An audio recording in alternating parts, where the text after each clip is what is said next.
Welcome to this podcast, The Gifts of Unfinished Art, Episode 1, How 2 Unfinished Screenplays Help Bring Structure and Vibrancy to My Marriage. I'm David Allen Hall. For more than 40 years, I've been a writer. For more than 30 years, I've been a filmmaker. And in all that time, I've left a few projects unfinished. Lately, I've been wondering, were they all a waste of time? Or maybe, were they the best time I ever spent? To help me discuss this idea, I'd like to welcome my guest, a full university professor. If that's not sexy enough, let me tell you about her. If someone tries to screw her over, she doesn't get her revenge on. She tries to figure out a way that the next person coming up won't get screwed over like she was. That's just hot. I mean, I have to confess, I've got a thing for my guest, Dr. Joanna Grant, my wife, and I am over the moon to have her on this, my very first podcast. Well, I'm glad to be here. So, how long have we known each other?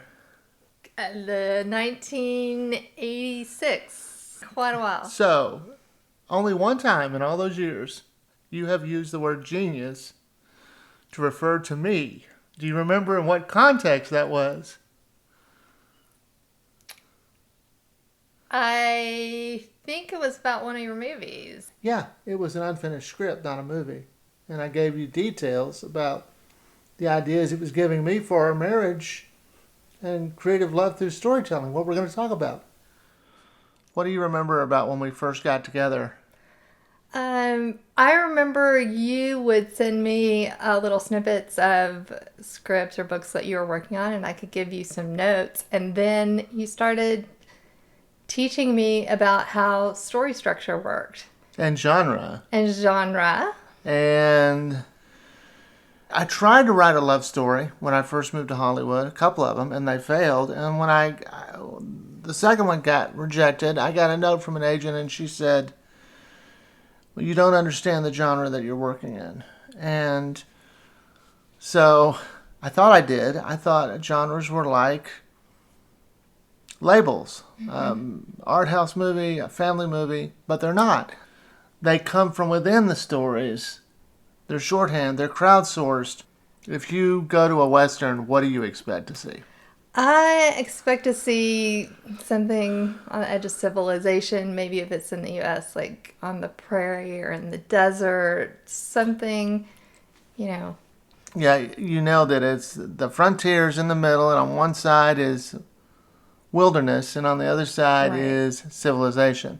So that's one part of genre, atmosphere. The other part is value systems and opposition. So what does civilization represent? The rule of law. Exactly. And what does wilderness represent? Predatory. Might makes right. Right. So you have the sheriff, rule of law. You have the cowboys, might makes right. Those two values come into conflict. That's your story. That's the dramatic. That's what develops the values in the story. So the atmosphere and the oppositions in value. Right. If we had a love story, who would the opponent be? What is the opposition? In our love story? Yeah, in any love story. It's the lovers. Oh, okay. Yeah. And that's what I could never figure out. They're opposed to each other, yeah. Okay, so what did we watch yesterday?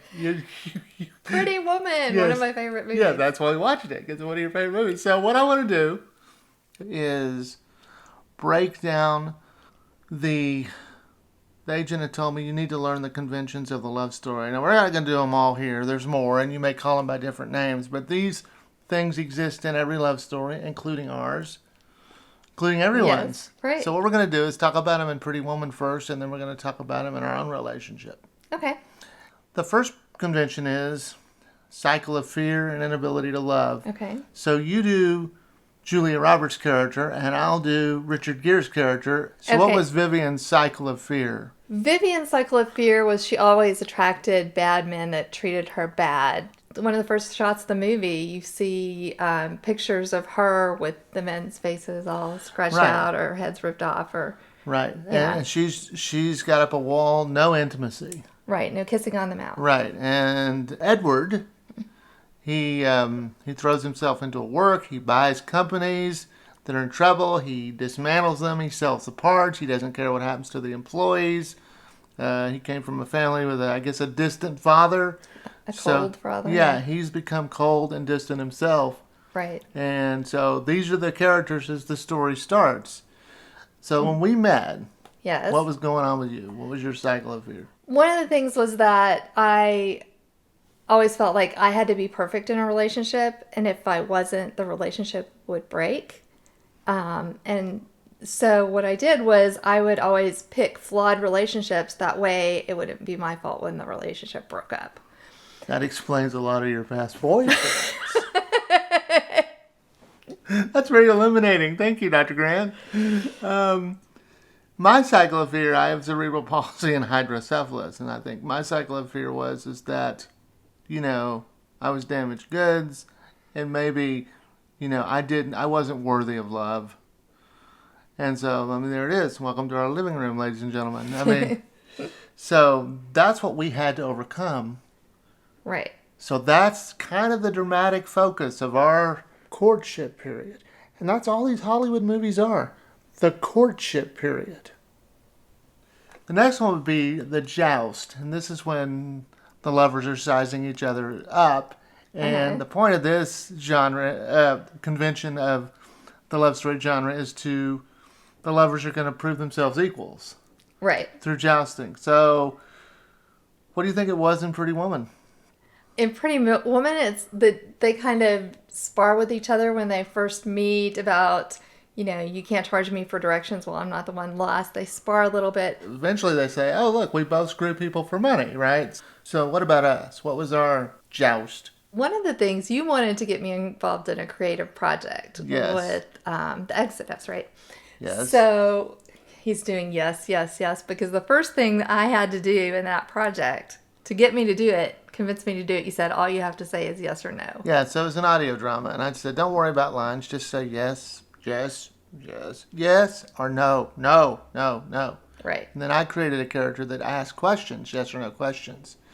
And you heard it, you loved it. I loved it. Yeah. And then the next thing you know, he was at my house and I got a bucket of rocks and dumped it out on the kitchen floor and was making Foley sounds for the audio drama. Yes. So there was no problem there. She was willing to play in my sandbox. Now, me playing in your sandbox, what was that about?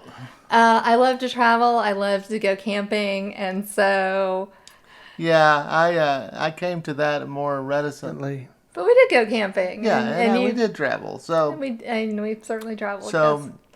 It was a huge part of our relationship to see if we could play in each other's sandboxes. Right. So the next convention of the love story is called what I call vulnerability and deepening, and that's when the characters express vulnerability and their relationship deepens. What do you think about Pretty Woman? Pretty Woman, vulnerability and deepening. I'm blanking on. Okay, it's okay. Vivian, so. I think when Vivian's watching I Love Lucy on TV and she's kind of childlike, and Richard Gere is sitting there watching her, I think that's really sweet. Vulnerability. And when she's crying at the opera. Oh, that's a beautiful scene, yeah. And, then they... Yeah, where he takes the day off to be with her. And which he never does. Right. So he kind of plays in... There's a life change for Edward. Right. And what about us? What about us? Vulnerability. Well, you have to know that for years I had PTSD from something that happened in a relationship. And so I've always had trouble sleeping and have terrible nightmares. In a past relationship. Yes, a long time ago. And so one day I was visiting you. We were still in the formative stages. Yes. And you sprinkled the magic dust, fairy dust on me and said, we're going to have problems, but we're going to work them out. And that released me from this cycle of I had to be perfect. And remember we were in the loft? In this little cozy loft in a little bed. And I just took a nap in your arms and I just slept. And it was like the peaceful sleep that I have never had. Yeah, I remember that. They were training horses. Yeah, we could outside the window. Yeah, and this lovely breeze coming in. It was just like this magical thing, and that was like a switch. And to me, I was thinking, hey, I think she's my girl. You know. So what was it for you? When you asked if you could wash my feet. Really? Remember that? Yeah. And nobody touches my left foot. I mean, I'm here to tell you, the poor thing has been through so many surgeries, and once it had just come out of surgery and it had an infection, and they cracked open the cast, and while it was open, a nurse dropped a bedpan on it. So, you know, I always keep a sock on it. It needs protection. Nobody sees it. And here's this, she wants to wash my feet, and I'm like, this was the moment. I remember when you touched it, my heart skipped. I mean, my foot jumped. I mean, there's nothing I can do about it because it's just trained to jump. But I kept the foot in the water, and you washed all the scars and the twisted tissue, and you know, you healed a place in me that had been broken since birth. Your touch was just so life-changing, you know. Wow. And that was definitely vulnerability and deepening. Because for me, after that, it was like I was all in, you know. Yeah. Any body part you wanted to. So, the last one, I call it breaking up or growing together. Well, Vivian and Edward have a really big fight. Edward told his lawyer, Phil. yeah, that Vivian was a hooker. Jason Alexander. Yeah. Yes, and she was really upset. That took away all of her self-esteem, right? And they had a fight, and she packed up all of her clothes, and she was left the money on the bed, right? Right. So that was in better love stories, what the breakup is about is dying to your old character, right? Your old cycle of fear, and being a new person that is no longer just the one, but is in a relationship. Right. So she wasn't going to take money for sex anymore. Right. She found her self-respect. Right. But he came out to the elevator and apologized and he said, you know, I won't treat you like that anymore, and you know, he was no longer being cold to her because he realized, well, that was the first part of his realization of her value. Yes, right. Just like the nap in my arms was the first part of your dying to old self and deepening relationships. So I don't think it's all just, you know, one step. They're gradual over time, but these conventions do a good job of helping us understand how our relationships, just speaking for you and me, right? Right. Well, it's kind of like even though they're gradual, there's points in time where you go, okay, it was once this, but it is now that. So our breakup was... out on the bluffs. Well, yeah, but yeah. Yeah, out on the bluffs. We had, we were kind of coming together, and we had a fight, and could have been a relationship ending fight. You got to understand, I was in Arkansas, he was in California. You hated California. Yes. Two places in the world I hated Arkansas. You couldn't even buy beer. I mean, what? Anyway, not to get off on that. But I hated it. I was not going to live there, and you were not going to live in California, and we had a humdinger. Yes, we did. And thankfully for Edward and Vivian, and for me and you, we ended up together. And Edward went and climbed the fire escape up to rescue the princess, brandished his umbrella or his sword. And she got her fairy tale. The problem with that is, as much as I love Pretty Woman, I always wondered, well, what happens after that? You know, right? That's where all the stories end. Yeah, and I wanted to write like a real exploration of love. Right. What would that look like? The actual relationship. Yes. Yeah. What would that look like? And I couldn't do it. And the reason I couldn't figure it out is, once again, I couldn't figure out the opposition, because it's not the lovers anymore. So what is it? And you helped me figure it out. I did? Yes. Just got married, and there was a fire. We were on the next alert to evacuate our house. Just unpacked our last box after moving into our house after getting married, and Yeah. And No. ashes were blowing on our roof, Yep. and it was pretty stressful. And I said, you know what I want to do? And you said, what? You remember now? Yes. I said, I want to go buy a football and have a catch. Yes. And so we did. Yep. And I remember you made this great catch. Oh, yeah. And, I wasn't thinking, well, she's hot, or wow, All of a sudden, I was just admiring your athletic ability. And so... You said, great catch, Grant. That's exactly what I said, and I called you Grant. And it wasn't...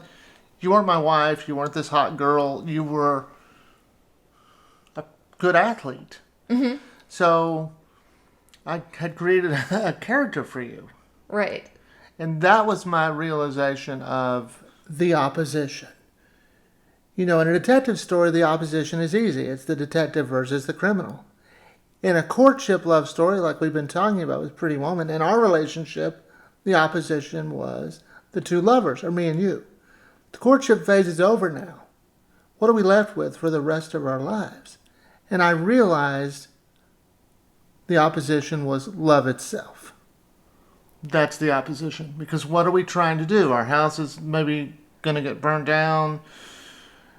The opposition is to keep love alive.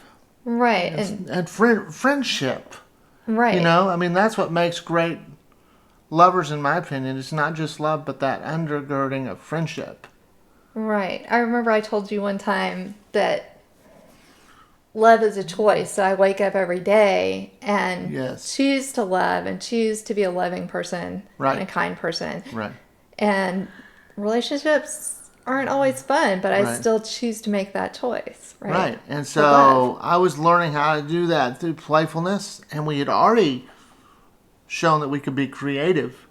Right. So the three things that I think we have in our relationship is playfulness, creativity, and the biggie, really, I don't know if it's the biggie, but remember that night you couldn't sleep and you said, read me a story? Read me a story. Oh, gosh. And I went and got Charlotte's Web. Yes, but little did I know you had just had a nightmare about a knife. Yes, and the first line of Charlotte's Web Where's Papa going with that axe? Ah! Yes, that was not an auspicious beginning to our storytelling. No. But, I started telling you stories, and I started making up my own stories to tell at bedtime, and then something magical happened. One day, we have this ongoing character. She's not a human. No. But she's about to turn 18 in real time. Yeah. She's in high school now, but she's about to go to college. And the magic happened like 18 years ago. You asked me a question. Well, how does she whatever? How does she react to this event? Yeah, and I told you, and then I would ask you questions, and then the storytelling became... It became part of our relationship. Yeah, right. And some people might go, well, that's kind of nutty or whatever. You're talking about imaginary people, but we're using storytelling to create love and maintain love. Right. And so when those hard times come, it's a lot easier to deal with them when we have this structure, this foundation of love that we express. Yes. We express gratitude through the characters. Yes. We express compassion through the characters. Yes. We tell those kinds of stories to each other, and we engender those values. I mean, what's your take on that? Yeah, I think that's true. I think they help us reflect things that we would like to be doing, or deflect things that we would like to deflect, and concentrate on fun and creativity and love and playfulness and, persistence and all those things. Right. When I figured out what the opposition was for our long-term relationship, I said, you know what, I'm going to leave that screenplay unfinished, and I want to be the hero of that story. So I want to create atmosphere. So my atmosphere was what? I come home every day to a warm house and a loving husband. Yeah, that's the atmosphere I aspire toward. And the opposition in value is we're going to go after love every day. Right. I mean, love is the opponent. I mean, we have to go after love every day and get it.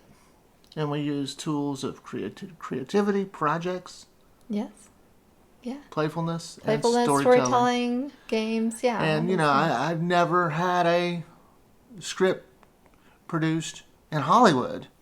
But, baby, Our marriage is our masterpiece. Well, So- I think it goes along with your title. It's unfinished art, right? It's not something that's ever complete. It's something that we're going to work on Right. forever. That's just fine with me. Keep them coming. Keep those years coming.